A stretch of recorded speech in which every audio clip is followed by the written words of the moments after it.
नमस्कार मैम। नमस्ते।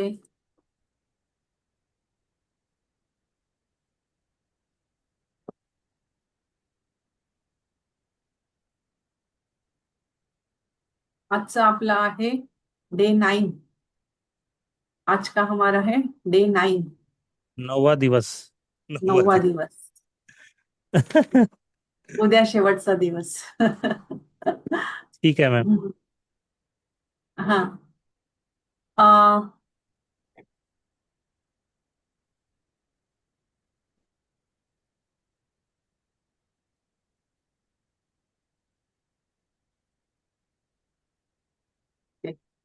हाँ। आ, ना 9th डे। आज हमें देखना है डे 9 इन और yang theory in acupressure and PCM. अभी तक हमने सभी एलिमेंट्स को जान लिया। पांच एलिमेंट्स पांच एलिमेंट्स के बारे में बहुत अच्छी तरह से हमने जान लिया। अभी हमें देखना है कि एक टीसीएम आयुर्वेदिक सॉरी एक्यूप्रेशर में इन और यांग थ्योरी बहुत ही इंपॉर्टेंट है। ये एक बहुत इंपॉर्टेंट पार्ट है इन और यांग थ्योरी का। अभी ये क्या है, इससे पहले हम ये जान लेते हैं ऑर्गन क्लॉक। ऑर्गन क्लॉक क्या है? ऑर्गन क्लॉक यानी कि हमारा जो ये शरीर है, ये शरीर एक क्लॉक, ऑर्गन क्लॉक है, उसके हिसाब से ही चलता है। सभी ऑर्गन्स जो है, सभी एलिमेंट्स जो है, वो एलिमेंट्स इसी क्लॉक के आधार पर ही काम करते हैं। और वो हमेशा मतलब जन्म से लेके मृत्यु तक ये सभी एलिमेंट्स इसी ऑर्गन क्लॉक के हिसाब से चल रहे हैं। तो सबसे पहला टाइम होता है लंग्स का। सबसे पहला टाइम होता है लंग्स का 3 बजे से 4 बजे तक। इसीलिए लंग्स और लार्ज इंटेस्टाइन, लंग्स को सबसे पहले लिया हुआ है मेटल एलिमेंट। ये है मेटल एलिमेंट और ये है लंग्स।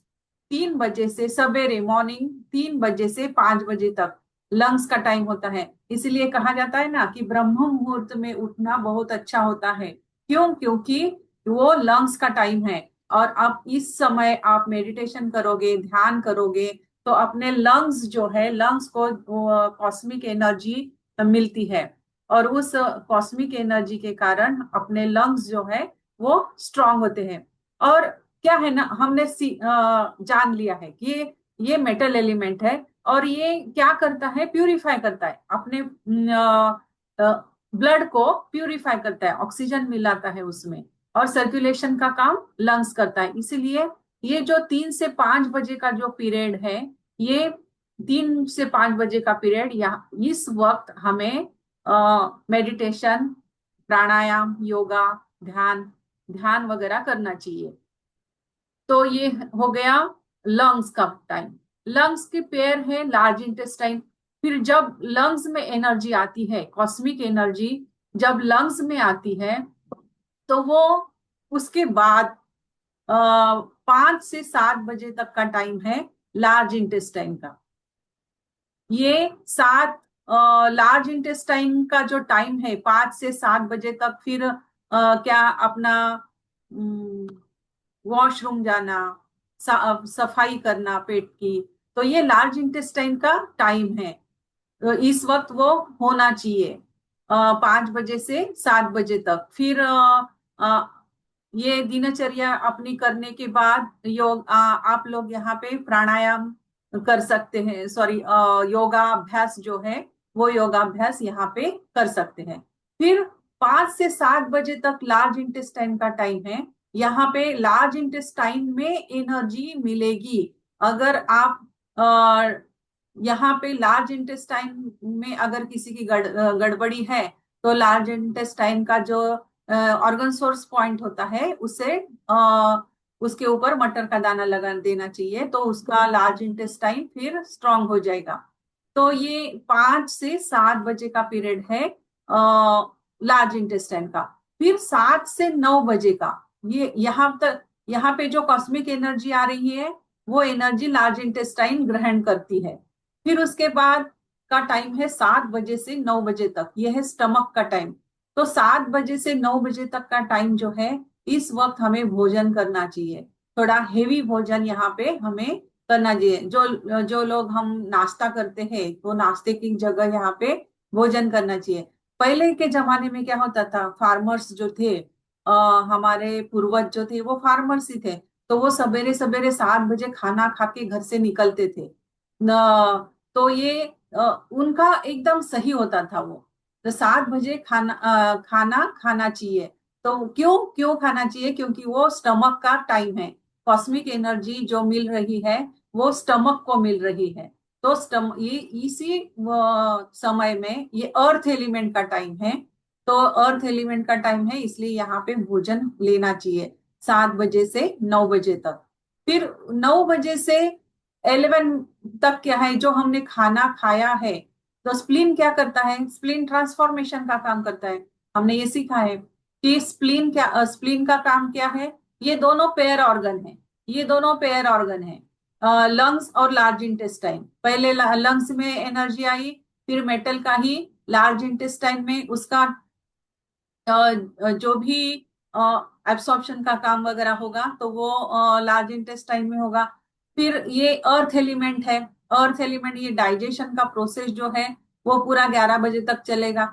7 से 9 तक अगर आपने खाना खाया है तो उसका डाइजेशन का प्रोसेस, मेटाबॉलिज्म का काम कौन करता है? ट्रांसफॉर्मेशन का काम कौन करता है? स्प्लीन करता है। तो ये स्प्लीन का 9 से 11 बजे तक का टाइम है। 9 से लेके 11 बजे तक, 9 से लेके 11 बजे तक कॉस्मिक एनर्जी स्प्लीन ग्रहण करता है। तो ये कॉस्मिक एनर्जी यहाँ पे आ रही है, स्प्लीन ग्रहण कर रहा है। तो डाइजेशन का प्रोसेस जो है, 7 से 9 तक खाना खाना चाहिए, और 9 से 11 तक उसे सेटल होने, डाइजेशन के लिए शांत बैठना चाहिए, क्योंकि ये स्प्लीन का टाइम है। फिर 9 से 11 बजे तक का टाइम हो गया। फिर उसके बाद में, अभी ये तो पूरा अर्थ एलिमेंट का टाइम हो गया, 7 से लेके 11 बजे तक, सवेरे 7 से लेके 11 बजे तक का टाइम हो गया अर्थ एलिमेंट का। फिर उसके बाद आ रहा है फायर एलिमेंट। अभी ये क्या कर रहे हैं? हार्ट, इसने जो ट्रांसफॉर्म किया हुआ होता है, वो हार्ट में ब्लड, उसका फॉर्मेशन होता है, ट्रांसफॉर्मेशन होता है। फिर वो ट्रांसफॉर्मेशन होके वो एनर्जी वो हार्ट में जाएगी। ब्लड क्या होगा? हार्ट में जाएगा। हार्ट में फिर वो उसका फिर से वहां पे लंग्स के साथ वो हार्ट में क्या होता है? प्यूरिफिकेशन का काम होता है, पंपिंग का काम होता है।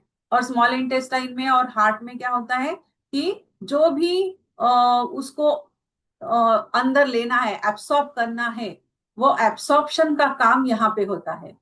जो न्यूट्रिएंट्स है, वो न्यूट्रिएंट्स को एब्सॉर्ब करने का काम कौन करता है? स्मॉल इंटेस्टाइन करता है। तो 11 बजे से 1 बजे तक का टाइम जो है वो हार्ट का, यानी कि फायर का टाइम है पूरा।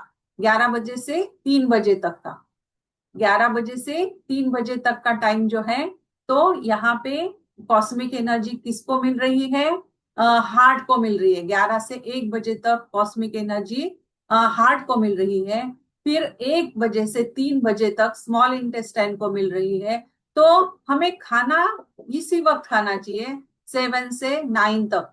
यानी कि हमें अगर ऑर्गन क्लॉक के हिसाब से चलना है, तो यह खाना हमें, हेवी खाना जो है वो हेवी वाला यहीं पे लेना है। फिर वो स्प्लीन ट्रांसफॉर्मेशन करेगा, फिर उसका कन्वर्जन हार्ट में, ब्लड में होगा। फिर एब्सॉर्प्शन का काम स्मॉल इंटेस्टाइन करता है और ब्लड बनाता है।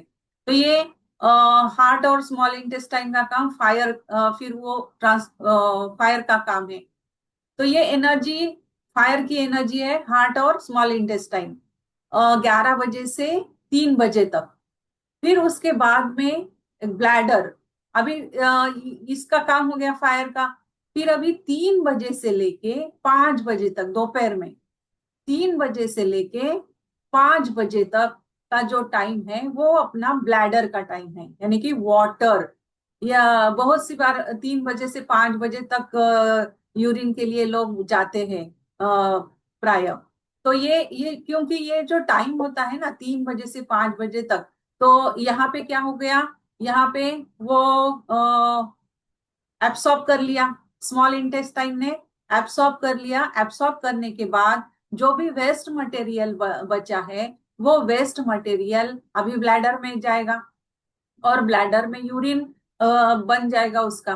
फिर वो किडनी और ब्लैडर के बाद में किडनी, किडनी और ब्लैडर, ये दोनों का टाइम है, वाटर का टाइम, वाटर एलिमेंट का टाइम है 3 बजे से 7 बजे तक का। 3 बजे से 7 बजे तक का।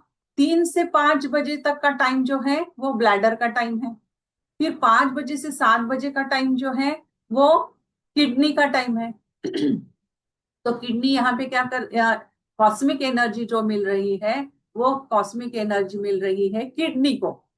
5 बजे से 7 बजे तक जो टाइम है, उस वक्त किडनी को एनर्जी मिलती है, वो किडनी वो लेती है। तो यहाँ पे फिर वो जो जो भी वेस्ट मटेरियल है, ये दोनों मिलके वाटर एलिमेंट क्या करता है, बाहर डालने का काम करता है। जो भी एब्सॉर्ब करना है वो उसको एब्सॉर्ब कर लेगा, फिर जो बाहर डालना है वो बाहर जाता है। फिर फिर ये हो गया। फिर इसके बाद है, अभी ये सेकंड फायर के 4 ऑर्गन्स है ना।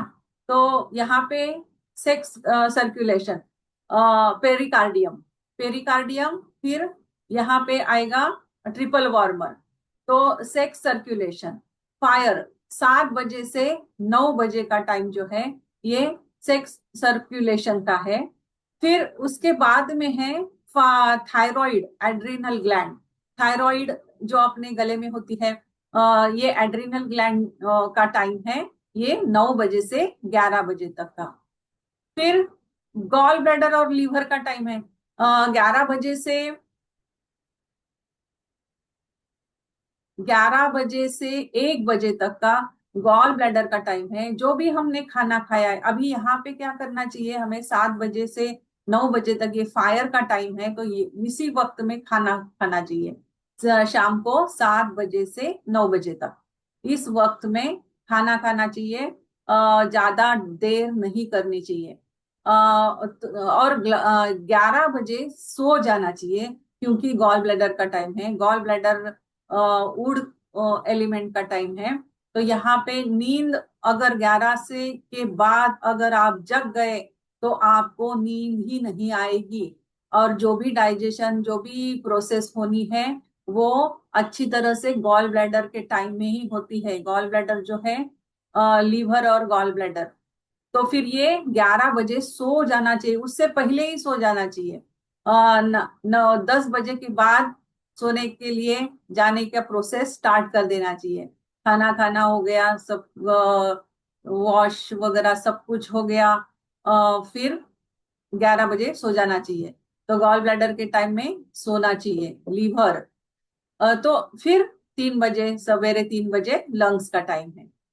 तो ये इस तरह से लीवर का काम क्या है, सभी केमिकल, हमें सोना क्यों चाहिए, इस वक्त में सोना क्यों चाहिए, लीवर क्या करता है, लीवर का काम क्या है, केमिकल फैक्ट्री है वो, हमारे शरीर की केमिकल फैक्ट्री है। जो भी केमिकल प्रोसेसेस करने हैं, बाइल जूस बनाना है, फिर स्टोर करना है ब्लड को वगैरह, जो लीवर का काम है, तो ये नींद में वो सब कुछ अच्छी तरह से कर देता है। इसलिए गॉल ब्लैडर और लीवर जो है, ये 11 से 3 बजे तक गहरी नींद में होना चाहिए, गहरी नींद में होने चाहिए।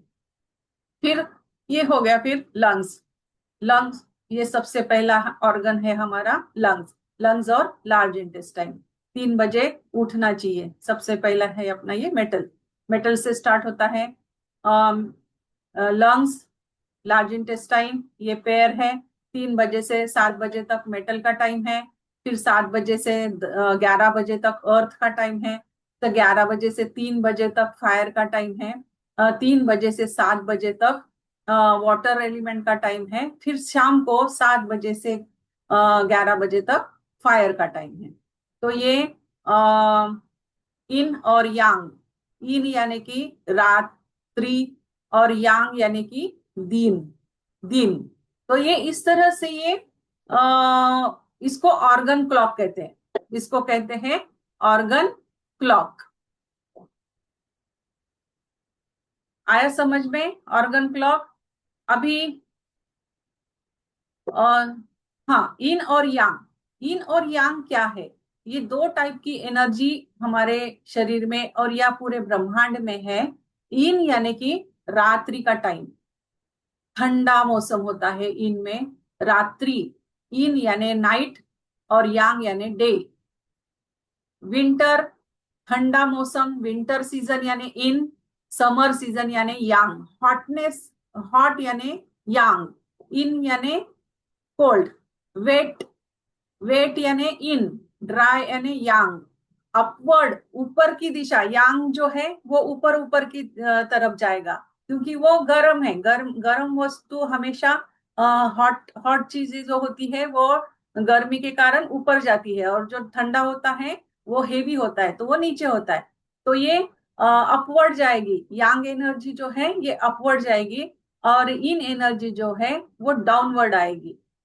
तो ये इन और यांग का साइन है एक्यूप्रेशर में। ये इन और यांग का साइन है। ये व्हाइट जो दिखाया होता है आधा पोर्शन, ये लाइट का पोर्शन है, और ये आधा जो दिखाया होता है ये डार्क ब्लैक कलर में होता है। और ये ब्लैक, व्हाइट में ये ब्लैक दिखाई देता है छोटा पॉइंट, और ब्लैक में व्हाइट होता है। व्हाइट में ब्लैक और ब्लैक में व्हाइट। ये है इन साइड और ये है यांग साइड। ये दोनों बैलेंस्ड जब होते हैं तो इस तरह से ये फिगर बनती है। ये अभी यहाँ पे बैलेंस है, इन और यांग बैलेंस है। और इसका मतलब क्या है? यांग में भी इन होता है और इन में भी यांग होता है। तो रात्रि के टाइम इन में भी हमारे शरीर में गर्मी होती है, और दिन में भी हमारे शरीर में ठंडा रखने का प्रोसेस होता है। तो ये एक दूसरे को हेल्प करते हैं। इन एनर्जी और यांग एनर्जी इंटरकनेक्शन उनमें होता है। तो ये इसलिए ये इन में यांग है, यांग में इन है। तो ये याद रखना है, इन और यांग। सन यानी यांग, मून यानी इन एनर्जी। अभी ये फिलोसॉफी जो है, एंशियंट चाइनीज फिलोसॉफी जो है, इसमें ब्लैक एंड व्हाइट सर्कल अभी जो हमने देखा, और उसमें ये दो डॉट्स होते हैं, ये रिप्रेजेंट करते हैं बैलेंस है हमारे नेचर में। बैलेंस, ये बैलेंस का सिंबल है। बैलेंस है यहाँ पे, एनर्जी कैसी है? बैलेंस है। इन एनर्जी और यांग एनर्जी बैलेंस है। बॉडी और माइंड हमारा बैलेंस होगा तो सभी कुछ अच्छा रहेगा। इन क्या होता है और यांग क्या होता है? नाइट इन है तो डे यांग है, डार्क इन है तो लाइट यांग है, कोल्ड इन है तो वार्म यांग है, निगेटिव इन है तो पॉजिटिव यांग है, पैसिव सकारात्मक इन है, पॉजिटिव यांग है, फीमेल इन है, मेल यांग है, सॉलिड इन है, हॉलो जो पोकड़, जिसमें कुछ भी नहीं है वो हेलो, हॉलो। सॉलिड इन है, हॉलो यांग है। लीवर इन है, गॉल ब्लैडर यांग है। अभी सॉलिड ऑर्गन्स जो है पूरे अपने, वो इन ऑर्गन्स है, और जो हॉलो ऑर्गन्स है यानी कि जैसे कि डाइजेस्ट, स्टमक, स्टमक में क्या है? स्टमक में जगह है जिसमें हम जो खाते हैं वो वहां पे जाते हैं, थैली की तरह है ना वो। तो अंदर से कैसा है वो? हॉलो है। लेकिन हार्ट कैसा है? हार्ट पूरा सॉलिड है, वो उसमें कुछ भी जगह नहीं है। तो ये जैसे हार्ट के जैसे, किडनी के जैसे जो ऑर्गन्स है वो सॉलिड ऑर्गन्स, वो इन ऑर्गन्स है। और जो स्टमक के जैसे बीच में हॉलो है वो यांग ऑर्गन्स है। हार्ट इन है, स्मॉल इंटेस्टाइन यांग है, स्प्लीन इन है, स्टमक यांग है, लंग्स इन है, लार्ज इंटेस्टाइन यांग है, किडनी इन है, यूरिनरी ब्लैडर यांग है। तो ये इन और यांग ऑर्गन्स वगैरह है। ये सॉलिड ऑर्गन्स अभी जो बताए सॉलिड ऑर्गन्स जो होते हैं वो इन ऑर्गन्स होते हैं, और हॉलो ऑर्गन्स जो होते हैं वो यांग ऑर्गन्स होते हैं। Lungs, large intestine, liver, gall bladder, spleen, stomach, kidney, urinary bladder, heart, small intestine, pericardium, triple energizer. तो इस तरह से ये ये सॉलिड है, ये हॉलो है, ये सॉलिड है, ये हॉलो है, इन और यांग। ये इसको जैंग और फू ऑर्गन्स कहते हैं। इन एनर्जी, ये पूरा कोल्ड जो है ये इन मैम वहाँ पे एनर्जी है। पेरिकार्डियन, पेरिकार्डियन पे मैम यिंग में था पेरिकार्डियन, और उसमें लिखा था कि इज इट यांग और इन, ये पीछे वाली स्लाइड में। हाँ ये pericardium. Is is it it solid? Solid? ये क्योंकि ये ये तो क्योंकि एनर्जी ये ऑर्गन सिस्टम की नहीं है बात कर ना, रहे थे ना हम, ये शायद दोनों जो है, पेरिकार्डियम। ये दोनों जो है, ये दोनों ऑर्गन नहीं है। ये पेरिकार्डियम क्या है? पेरिकार्डियम उसका कवरिंग है, हार्ट का कवरिंग है ना पेरिकार्डियम। और ट्रिपल एंजाइजर भी अच्छा। ऑर्गन नहीं है, वो एनर्जी ही है। ये दोनों जो है ये ऑर्गन नहीं है।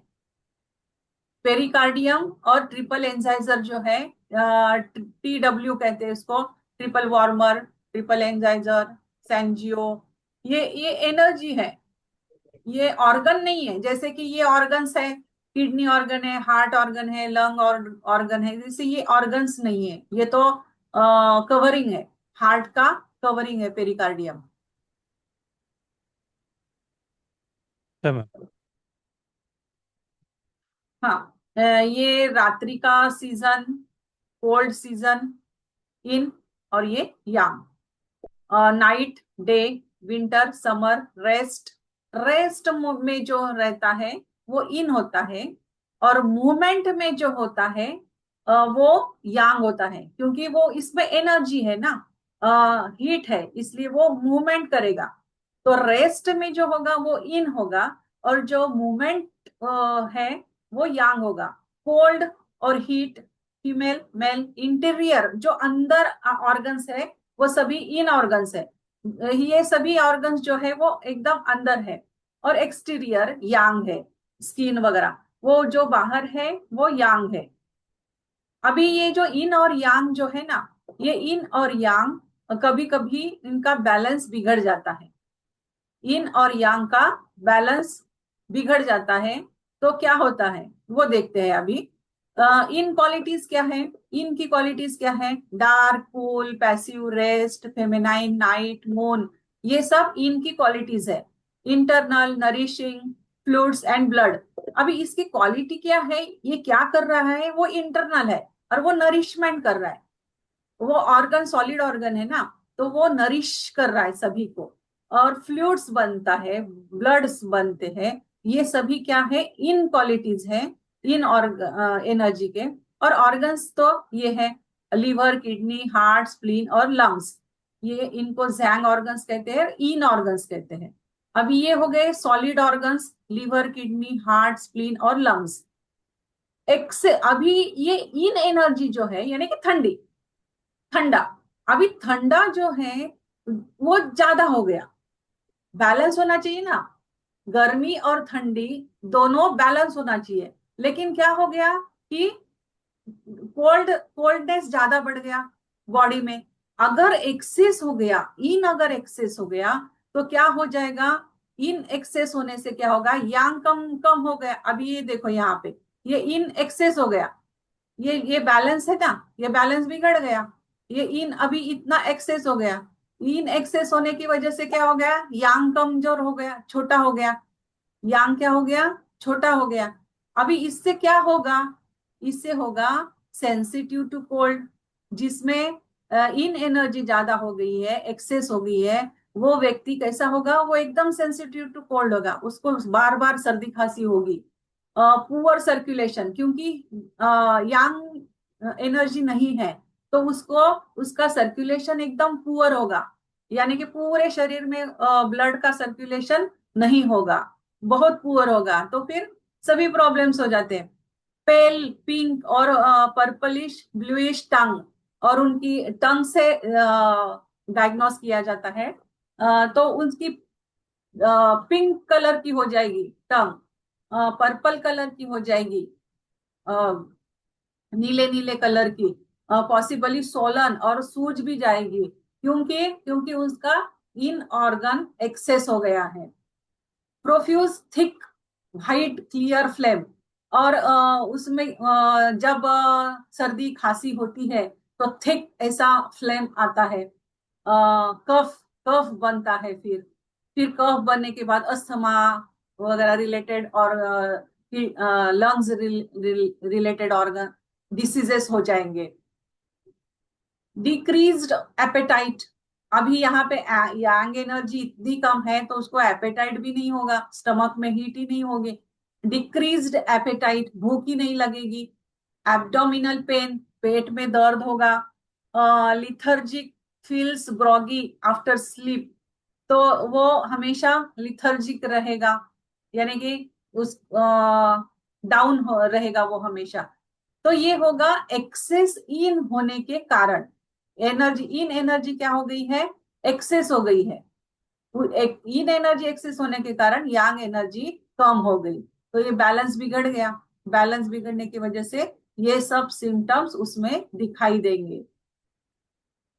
ये है एक्सेस इन अगर हो जाए, ये यांग है, ये नॉर्मल लेवल थी, नॉर्मल लेवल से क्या हो गया, इन एनर्जी बढ़ गई, एक्सेस हो गई, तो सिम्टम्स क्या होंगे, ठंडा बढ़ गया, तो पेट में दर्द होगा, हाथ पैर ठंडे पड़ जाएंगे, ब्लू ब्लू ब्लू हो जाता है, पर्पल लिप्स हो जाते हैं, पर्पल टंग हो जाती है, हाथ पैर नीले नीले पड़ जाते हैं, ब्लूइश कलर हो जाता है। हाइपोथर्मिया, एकदम ठंडी बहुत लगेगी। Local pain gets better with heat, अगर उनको फिर वो गरम करके सेका जाता है, उनको फिर गर्मी दी जाती है। Dysmenorrhoea which gets better with warm, पेट में जो दर्द होता है फिर उसको सिकाई करने से वो अच्छा हो जाता है, क्योंकि हम हीट दे रहे हैं बाहर से। ठंडी होगा, पूरा बदन पूरा ठंडा पड़ जाएगा। तो इस तरह से ये इन एनर्जी एक्सेस होने से सिम्टम्स दिखाई देंगे। फिर उसके बाद जब यांग एनर्जी ज्यादा एक्सेस हो जाती है, यांग एनर्जी जब ज्यादा हो जाती है, अभी यहाँ पे यांग एनर्जी, ये यांग एनर्जी ज्यादा हो गई और इन एनर्जी कम हो गई। यांग एनर्जी क्या हो गई, ज्यादा हो गई, और इन एनर्जी जो है वो कम हो गई। सेंसिटिव टू हीट, हाँ, यांग एनर्जी जो है ब्राइट, यांग की क्वालिटीज क्या है, यांग की क्वालिटीज है bright, hot, active, motion, masculine, day और सन, ये सब है यांग की qualities. External warming, warming, protective energy की। ऑर्गन्स कौन से हैं, gall bladder, stomach, small intestine, large intestine, urinary bladder, जिनको फू ऑर्गन्स कहते हैं, ये यांग ऑर्गन्स है, ये हॉलो ऑर्गन्स है। Gall bladder, stomach, small intestine, large intestine, urinary bladder, ये है यांग ऑर्गन्स। अब जब या एक्सेस हो जाती है यांग एनर्जी, तब वो सेंसिटिव टू हीट होगा। थोड़ी सी भी गर्मी बढ़ जाती है तो उसका बीपी बढ़ जाएगा, उसका दर्द होने लगेगा, फट सर फटने लगेगा उसका, स्ट्रॉन्ग रैपिड पल्स, जोर जोर से पल्स चलने लगेगी, हार्ट में हार्ट बीट्स बढ़ जाएंगे, एकदम लाल लाल चेहरा हो जाएगा, रेड फेस, आईज एकदम रेड रेड हो जाते हैं समर सीजन में। जिनकी यांग एनर्जी हो जाती है उनके आईज रेड हो जाते हैं, टंग भी। strong cough with phlegm, after strong cough, कफ भी आता है फिर। इंक्रीज्ड एपेटाइट एंड थर्स्ट, अभी यांग होने के कारण क्या हो गया, गर्मी बहुत ज्यादा बढ़ गई, उससे क्या होगा कि उसको भूख बहुत लगेगी, खाते जा रहा है खाते जा रहा है खाते जा रहा है। इंक्रीज एपेटाइट उसका बहुत बढ़ जाएगा, क्योंकि हीट बढ़ बढ़ गई है, हीट बढ़ गई है तो वो शरीर उसको मांगेगा। और प्यास भी बहुत ज्यादा लगेगी। Restless, high level of energy, trouble sleeping, excess energy हो जाने के कारण नींद भी नहीं आती है फिर। तो ट्रबल इन स्लीपिंग, तो ये सब है एक्सेस यांग के लक्षण है ये सभी। डिफिशियंसी ऑफ इन, अभी डिफिशियंसी ऑफ इन जब हो जाती है, यानी कि इन कम हो गई, ये एक्सेस यांग हो गया, यानी यांग एक्सेस हो गया, इसका मतलब क्या हो गया कि इन डेफिशिएंट हो गया। इन डेफिशिएंट हो गया तो क्या होगा? Rapid weak pulse, heart beat, hungry and thirsty, but cannot eat and drink very much, red, dry eyes, red cheeks, dry skin, weak, dry cough, trouble falling asleep, restlessness, but exhausted, वही जो यांग access के है, वही इन deficiency. और जब इन इतना बढ़ जाता है, ये एक्सेस इन इतना ज्यादा बढ़ जाएगा तो वो आदमी मर जाएगा, डेथ हो जाएगी उसकी। यांग ही नहीं रहा ना, उसके बॉडी में गर्मी ही नहीं रही, ऊर्जा ही नहीं रही, तो वो आदमी मर जाएगा। तो पूरा उसका डेथ हो जाएगा अगर इन एक्सेस इन हो गया तो। ठंडा पड़ जाता है ना जब आदमी मरता है, डेथ होती है, तो वो आदमी ठंडा पड़ जाता है, एनर्जी सभी चली जाती है। तो एनर्जी कैसी होनी चाहिए? इन और यांग कैसा होना चाहिए? बैलेंस्ड होना चाहिए, इस तरह से एनर्जी होनी चाहिए। तो ये बैलेंस्ड का साइन है, ये बैलेंस का साइन है, ये हेल्दी पर्सन का साइन है। इन और यांग बैलेंस्ड है। डिफिशियंसी ऑफ यांग, वही slow weak pulse, pale tongue, dark circles around eyes, yang कम है, यहाँ पे इन बढ़ गया है। Dark circles around eyes, shortness of breath, difficulty breathing, decrease appetite and thirst, weak slow digestion, dull achy abdominal pain, loss of energy, desire to sleep, very cold, sensitive to cold. ये सभी protocol में use किए जाते हैं। Deficiency of Yang, deficiency of इन, इन अभी ये जो forces है, ये दोनों फोर्सेस जो है, ये दोनों फोर्सेस एक दूसरे को म्यूचुअल कंजम्पशन वो करते हैं। ये जो डॉट्स बीच में दिखाए हुए हैं ना, तो ये ट्रांसफॉर्मेशन का भी काम करते हैं। ये जो एनर्जी है, ये ये इसको एनर्जी दे रही है। इसको अगर कम पड़ रही है, अभी ये कौन सा है? ये यांग है, यांग है। तो अगर यांग अगर ज्यादा हो गया तो इन एनर्जी क्या करेगी? उसको उसको इन एनर्जी उसको देगी। तो ये बैलेंस करने का काम हमेशा अपनी बॉडी करती है। अगर इन ज्यादा हो गया तो ये एनर्जी, यांग एनर्जी उसे एनर्जी देगी। तो ये एनर्जी देते हैं। तो ये ह्यूमन बॉडी में ये ट्रांसफॉर्मेशन का काम ये मेरिडियंस के थ्रू होता है।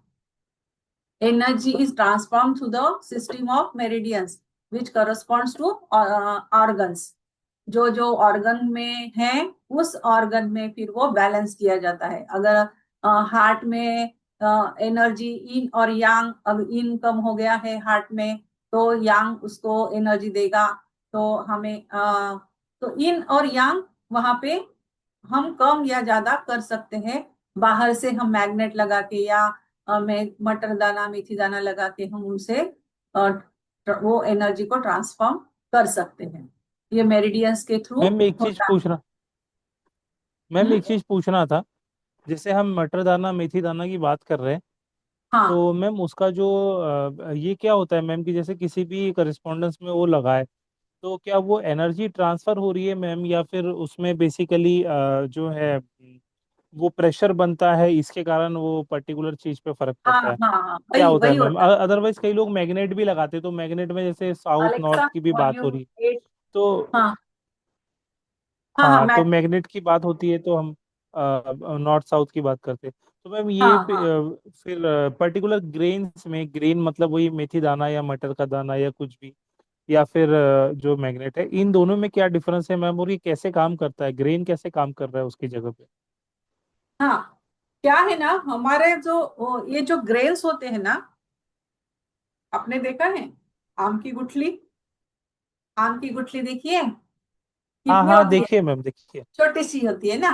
छुट लेकिन हाँ हाँ जब हाँ। हम उस आम की गुठली को जब हम जमीन में डालते हैं, वो जर्मिनेट होती है, और जर्मिनेट होने के बाद कितना बड़ा उसका वृक्ष होता है कि नहीं?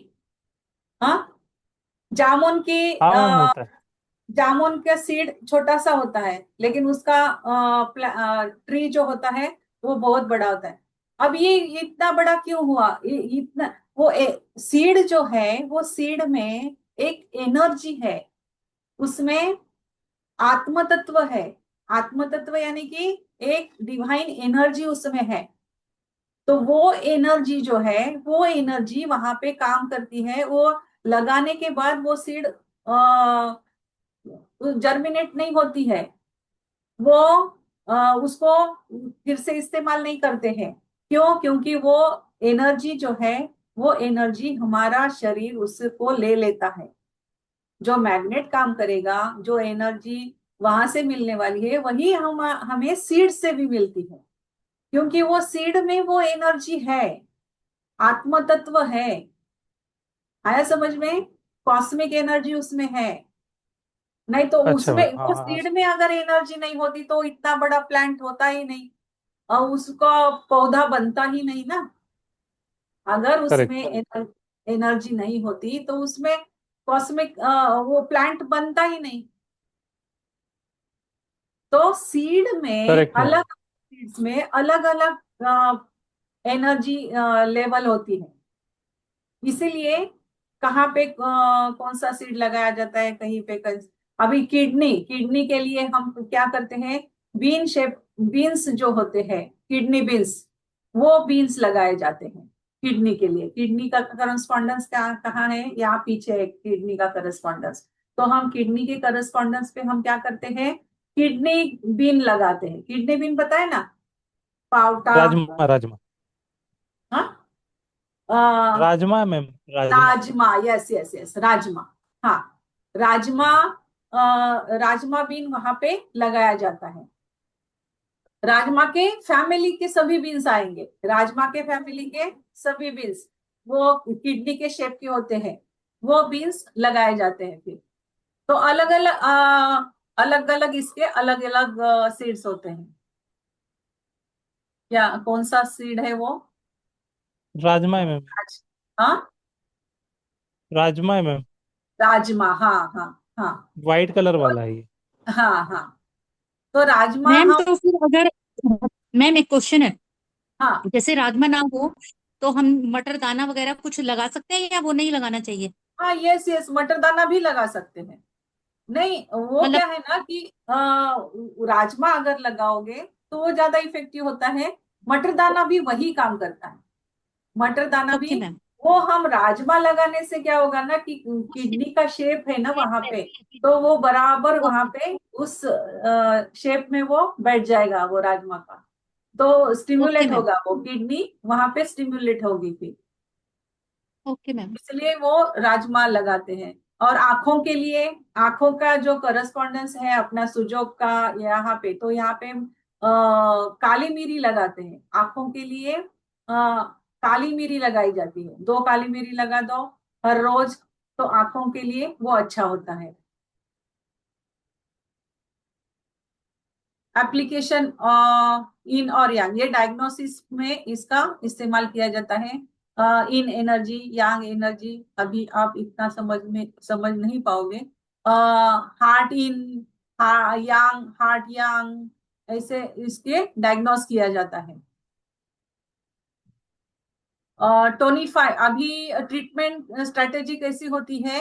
ये 4 टाइप की होती है। एक तो हम टोनीफाई यांग को टोनीफाई करेंगे, या टोनिफाई इन को टोनिफाई करेंगे, या एलिमिनेट एक्सेस यांग, उसमें एक्सेस जो यांग हो गया है उसको एलिमिनेट करेंगे, या फिर एक्सेस इन हो गई है तो उसको एलिमिनेट करेंगे। तो ये 4 प्रकार से